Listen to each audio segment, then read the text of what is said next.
Atatacha Igbo ekene m unu Igbo nwere nze m ọzọ ebulu mbatakwa n'ụbọchị nke taata biko unu eso n'ebe onye nọ na-anụ unu m ihe ya nwa ya emelu nwoke ma ele nwaanyị ma ele ikolobịa ma ele agbọghọbịa biko unu ahịa na anụ ụbọchị na aracha ma dịrị nwoke mma na eke dịrị nwaanyị mma na ọrịa dịrị anyị mma na afọ dịrị anyị mma na nkwọ biko unu ụbọchị ihe ọma ya gbaa ihu n'ụbọchị nke taata biko o nwe vidiyo mfụ nenecha m nyabụ vidiyo ma nyabụ ife nwe ka o si metụta m n'arụ wee sị ka m wetara ụmụ Igbo ka ha soro m wee nenekwa ka ha wee mụtakwa n'ihe n'ihe a one of the biggest truth and the biggest history of Igbo nnanụ ntụbe n'ụwa mpụta nnụcha ya wee sị ka m wetara ụmụ ụwa ka ha soro m wee nene n'efere mba ụwa nke anụ nwaanyị nọ n'ime maka na ihe anyị hụ na onweghị ihe gbara Igbo galị na o nwere one king esi na ya nwabụ the second king ruluru ana Igbo anyị ọ bụkwa nke a ji pak weta mgbe ọ sị na ọgad bụ afịa biko na ọsị onye nke a na-ekwu na ihe ahụ the second king rule ana Igbo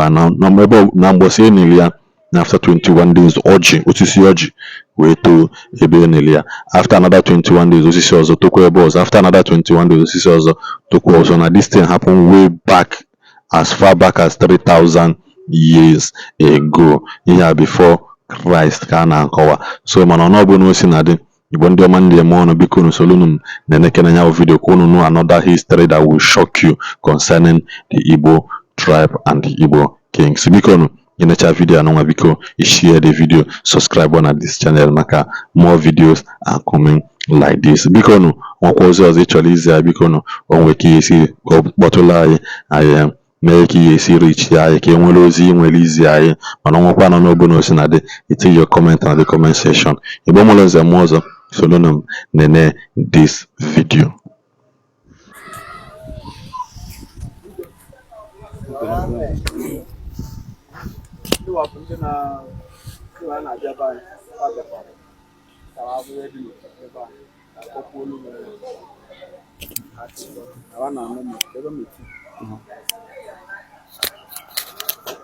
So na wana no maka eze agụwe ebe enili na no maka obu gad na nukwa maka agụleri na nukwu maka mgbezọ so onya ka ajibe so ka abịa ka abanye ka agwụ ka osisi ahụ ji so ndị wa bụ ndị ichie ya bụ chief priest no kilikili na abụ maka agụwe nya bụ so ya mele bụ ọjị ọpọnitizi anya ịbanye do osi mee coverage so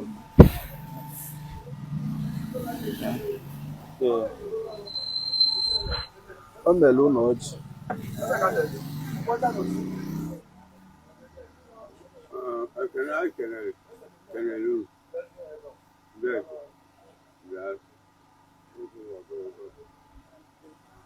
anyị agbasi akpụkpọ anyị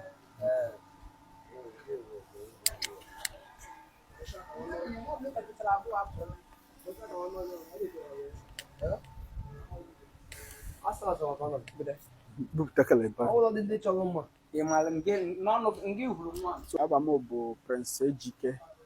Uzueze. I'm from Mwezorara family. Ebe anyị nọ bụ the tombs of Eze Ezora the two.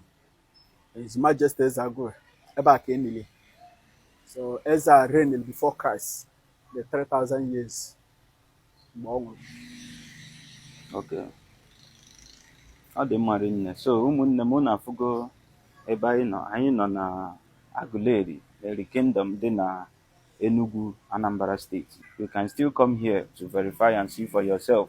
Ife mmadụ na-amara n'ụwa karịkwana ya. So my brother, wakene ụmụ Igbo ife history dị gbasara this very tree, this very miracle tree anyị nọ na ya today. Actually, this ebe anyị nọ ọ bụrụ alụsị pase.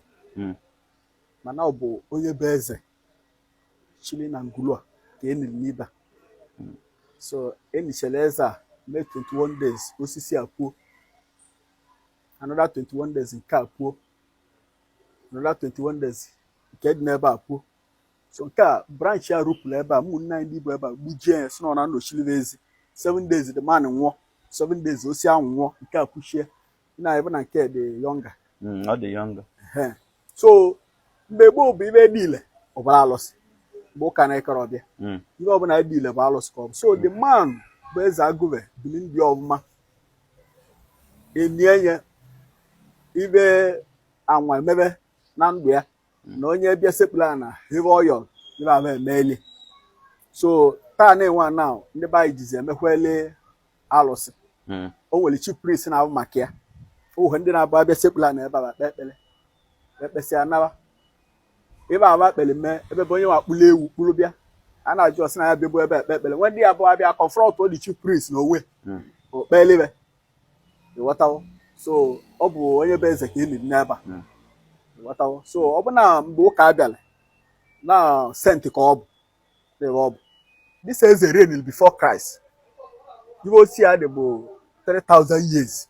3,000 years yes bụ osisi so ọ kọwara o mere ka anyị mata na onye bie ndụ ya ọfụma onye bie ndụ ya ọfụma onye anwụọ ọ niile so mgbe gbanwe ụka na-abịarọ enwele emele alụsị ịbịa kpee ekpele ihe ọma meele gị inwetele onye na-abụ maka ebe a bụ chief priest unlike other places anyway nwe alụsị amaghị ka alụsị a si bịa ke ọ bụrụ na eze onye bụ eze na-echi n'okilikili anya na be anyị nwa ọ na-ama ama mana mara ọ bụrụ ịpụta sị na ịgwụrụ akwụkwọ rinne maọbụ na nna gị no maọbụ na itoke ọ na-emaka ma ọ na-iji ego a na-emere ụdị a ma ọ ya mma gị onye ka ọ bụrụ nwatakịrị nwa ka ọ ya ama ọ ma nwatakịrị anya ya abụ ya onye eze ole na-egbu onwe ya ịghọtago so ịwepụta bụ na eze a enili ebe a o bili ndị ọfụma ọ sọrọ nsọ eze ọfụma ọ nwụrụzịa onwe mirakụl ndị mmadụ na-abịa ebe a ekpele ibe a emela bụ sacrifice ka emesịla yes nye ka emesịla nọ so people na-abịakwa ebe a nụnwa ayọ amara ihe n'aka yes na onwe ndị na-abịa n'ụdị nke ụka onye abịa sekpula na ebe a okpe ekpele bukwu ibe bụ obi m jara ama n'ehulu onye anaghịzi emecha ọbịa bute ibe nsalaka nwe ndị ya abịa n'ụdị nke omenala ijekwuru the chief priest ya wee jezi kpeeli gị ekpele ikwu ebe bụ mkpa gị okpeeli gị ekpele ebe ahụ ịyọrọ mee ịkpụta ewu maọbụ ọkụkọ ga-egbu n'ebe so ya bụ onye ọbụla bụ nwafọ Igbo nwere the right yes ibi ebe a yes yọọ ihe ọbụla yes okay so it's a kind of a god anyị na-akpọ anya yes ihe dị mma nke bụ eziokwu ị na osi a nwere ugbo na n'ugbo isi ebe a leba gị na bụ o nwere ugbo wee luo n'isi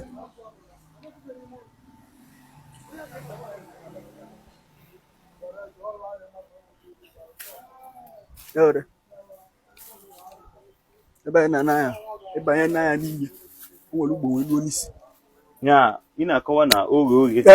oye were yes so it's all about 3,000 years bụ osisi a ọ dị even 1995 ndị Israel Judaism ndị Sephardic Federation King Solomon the Sephardic Federation 1995 abịala research n'obodo a to confirm na Agụleri bụ isi Igbo na Agụleri ka eri gbara ọkpa na Agụleri ka enile eri abụ the progenitor of Igbo race ọba mechetes kwuo na osisi a the 3,000 years after before Christ and the eze echili na Igbo niile ọ bụ Igbo niile na-echiri eze Igbo niile na-echiri eze n'obo oyibo ọbịa enwee warrant chief nyeka eji nweche igwe mgbe nwere ebe igwe ya na-akpọ ọba eze Igbo Bible na ya na-ekwu bụ eze Solomon na-ekwuru igwe Solomon so it's a borrowed word ịma na asị ihe onye na-ama akarịrị ya ọkwa na ya ka anyị ji si ka anyị bịa fụ n'onwe anyị ka ụmụafọ Igbo ndị na-amakwanụ na ihe dị otu a dị n'ala Igbo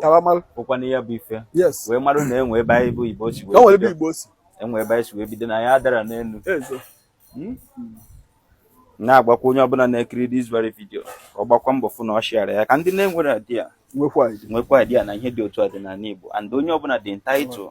to come and see this thing for him or herself. Yes. Mgbe nna m dị kalụ si kuje prison pụta nke izizi ebe aka eze ebe ekpele o lutere kpechere n'obu gadi bịa ebe ekpekwuole so many people na-abịa ebe a ndị African American na-abịa ebe a so ọ bụ a holy place so nke a nụkwa ụlọ nke a dịkwa nna yes ụlọ anyị na-ahụ bụ like ụdị njikwu na mbido onye bụ chief priest dike na-eme omenala ebe a nwere onye ọsọ ma onye ụka ma so onye nke ndị omenala bịa bụ onye ebe a ka chief priest bịa afụva ịghọtago chọ ka ọ bụrụ chief priest a kpele gị ebe a ka ọ ga-adị kpele gị ya bụ ife edoga anya Igbo bụ Igbo na-afụgonu ka ya bụ ife si aga ka anyị gakwa n'ofe nke ọzọ ka anyị fụgbado ya bụ ife so na ụmụnne m ekene m nwoke ekene nwaanyị ekene ife na-emela anyị ife biko nọ n'ọnụ si na-enecha anya vidiyo akwụ ya ka nsi wee fụcha anyị nwesị ka nwetali unu biko nọ o nwere ihe ọbụla ịchọrọ ikwu maka the vidiyo itinye ya na the comment section o nwere ihe ọbụla mmụta na vidiyo ananwa bụ na ya vidiyo emetụta gị n'obi ishiela anyị vidiyo ananwa ishiecha ya ọnụ ọbụla o si na dị ihe na-agbụ notification ka ị na-enweta notification mgbe ọbụla anyị post vidiyo maka na iji na si n'ụlọ maka o ji aga n'ọgwụ werekwa n'isiokwu wee na-achọ unu na-efere mba ụwa ananwa na anyị ekwu gị asị na Igbo